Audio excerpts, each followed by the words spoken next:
செய்திகள் தொடர்கின்றன. சீனாவின் டியான்ஜிங் நகரில் சர்வதேச ஹெலிகாப்டர் கண்காட்சி தொடங்கப்பட்டதை முன்னிட்டு ராணுவத்தினர் சாகச நிகழ்ச்சிகளை நடத்தி காட்டினர். சீனாவில் டியான்ஜிங் நகரில் சர்வதேச ஹெலிகாப்டர் கண்காட்சி இன்று தொடங்கியது. 4 நாட்கள் நடைபெறும் இந்த சர்வதேச கண்காட்சியில் 20 நாடுகளைச் சேர்ந்த சுமார் 200க்கும் மேற்பட்ட நிறுவனங்கள் கலந்து கொண்டன.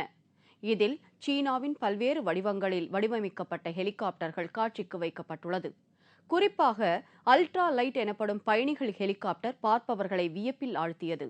இதைத் தொடர்ந்து ராணுவ வீரரின் பல்வேறு சாகச காட்சிகள் நடத்தி காண்பிக்கப்பட்டன.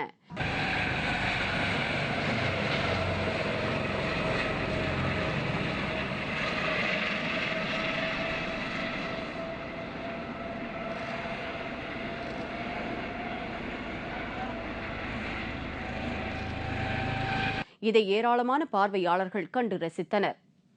அவசர கால மீட்பு பணிகளுக்காகவே இந்த ஹெலிகாப்டர் பிரத்யேகமாக தயாரிக்கப்பட்டுள்ளது. ட்ரையலத்தான் போட்டிகளில் விளையாடும் சிறிய ரக ரோபோ ஒன்றை ஜப்பானியர்கள் வடிவமைத்துள்ளனர். அத்லெட்டிக் போட்டிகளில் ஒன்றான ட்ரையலத்தான் உலகெங்கும் நடத்தப்பட்டு வருகிறது.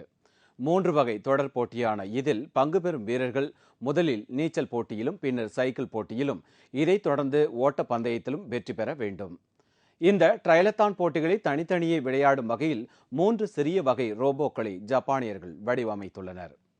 இந்த ரோபோக்களை பொதுமக்கள் முன்னிலையில் இயக்கி காண்பித்தனர். பேட்டரியில் இயங்கும் எவால்டோ என்று பெயரிடப்பட்டுள்ள இந்த ரோபோக்கள் அக்டோபர் மாதம் முதல் விற்பனைக்கு வர உள்ளது.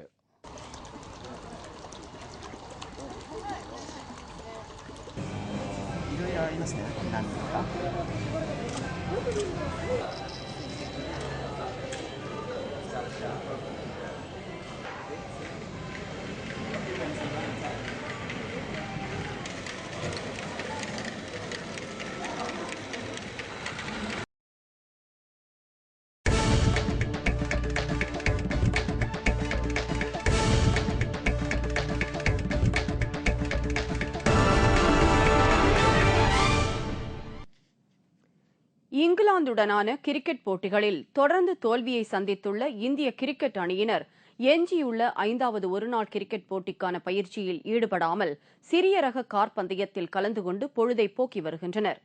இங்கிலாந்துடனான டெஸ்ட், 2020 மற்றும் ஒருநாள் போட்டி என அனைத்தையும் இந்திய அணி இழந்துள்ளது. இந்த நிலையில் 5வது ஒருநாள் போட்டி நாளை நடைபெறவுள்ளது. ஆனால் அதற்கான பயிற்சியில் ஈடுபடாமல் தங்கள் நேரத்தை வேறுவிதமான பொழுதுபோக்குகளில் இந்திய வீரர்கள் கழித்து வருவது ரசிகர்களிடையே வருத்தத்தை ஏற்படுத்தியுள்ளது.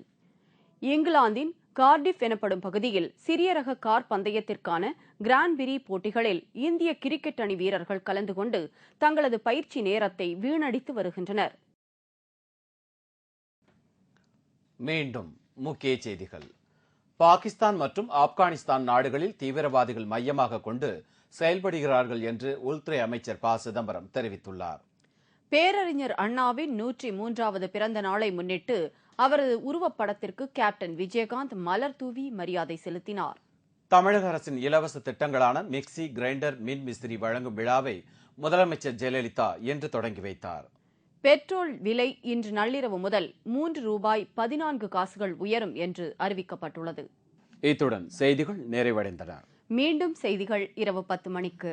உங்கள் பிரச்சனைகளுக்கு உடனடி தீர்வு காண 30134600 என்ற கேப்டன் டிவியின் தொலைபேசி எண்ணை தொடர்பு கொள்ளுங்கள். வணக்கம். வணக்கம்.